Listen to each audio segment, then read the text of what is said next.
గత కొంతకాలంగా ఈ వార్త చాలా హాట్ టాపిక్ గా మారింది. నా అన్వేషణ మొదలుపెట్టిన బెట్టింగ్ యాప్స్ పై పోరాటం తెలంగాణలో చిచ్చు పెట్టింది.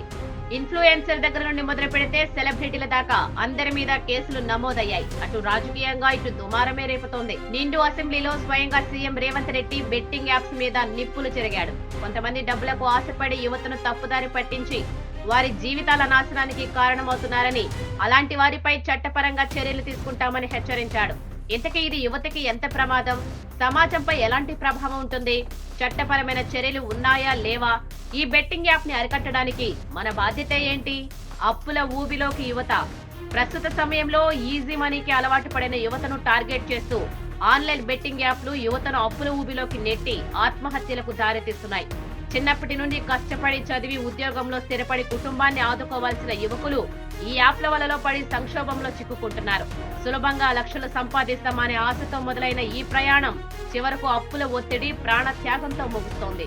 సమాజంపై ప్రభావం. తెలంగాణ, ఆంధ్రప్రదేశ్ రాష్ట్రాల్లో ఈ యాప్లు విచ్చలవిడిగా విస్తృతంగా వ్యాప్తి చెందాయి. టెలిగ్రామ్ గ్రూపుల ద్వారా లింకులు పంపించి మొదట్లో ఆట గెలిచి డబ్బు రెండింతలు పెరిగేలా ఆశ చూపిస్తారు. ఆ తర్వాత పెద్ద మొత్తాలు పెట్టమని ఒత్తిడి చేసి, ఒకవేళ డబ్బు సరిపోకపోతే లోన్ల యాప్లను ప్రమోట్ చేసి అక్కడి నుండి లోన్లు తీసుకునేలా చేస్తారు.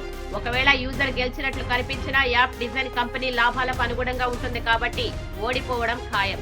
ఉదాహరణకు నిజామాబాద్ లో 2024 అక్టోబర్లో ఒక కుటుంబంలోని ముగ్గురు 30 లక్షల బెట్టింగ్ అప్పు వల్ల ఆత్మహత్య చేసుకున్నారు.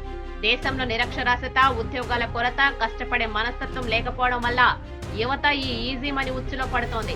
ఈ యాప్ల వల్ల కుటుంబాలు నాశనమవుతున్నాయి. అన్ని తెలిసినా ఈ దారిలోకి వెళుతున్నారు. ఇది వ్యక్తిగత నష్టంతో పాటు సమాజానికి కూడా ముప్పు. చట్టాలు ఉన్నా నియంత్రణ సాధ్యమేనా? భారత ప్రభుత్వం 2023 డిసెంబర్ నాటికి 581 యాప్లను నిషేధించింది. ఇందులో 174 బెట్టింగ్ యాప్లు, 87 లోన్ల యాప్లు ఉన్నాయి. ఇన్ఫర్మేషన్ టెక్నాలజీ చట్టం 2000లోని సెక్షన్ 69A ద్వారా ఈ చర్యలు తీసుకుంటోంది.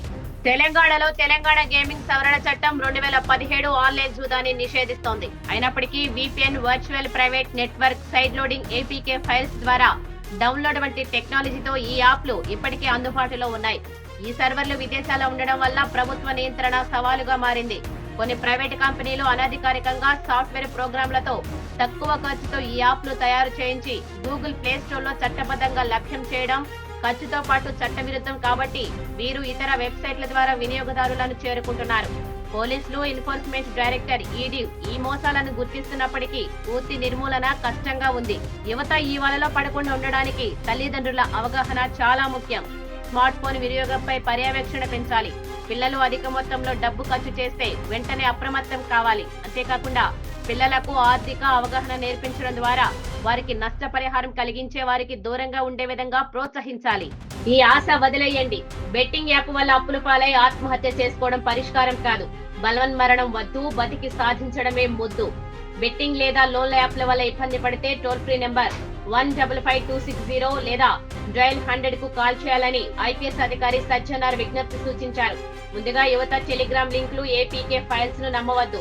సులభంగా డబ్బు సంపాదించాలనే ఆలోచన వదిలేయండి. అప్పులు, ఒత్తిడి ఉంటే కుటుంబం లేదా స్నేహితులతో చెప్పండి.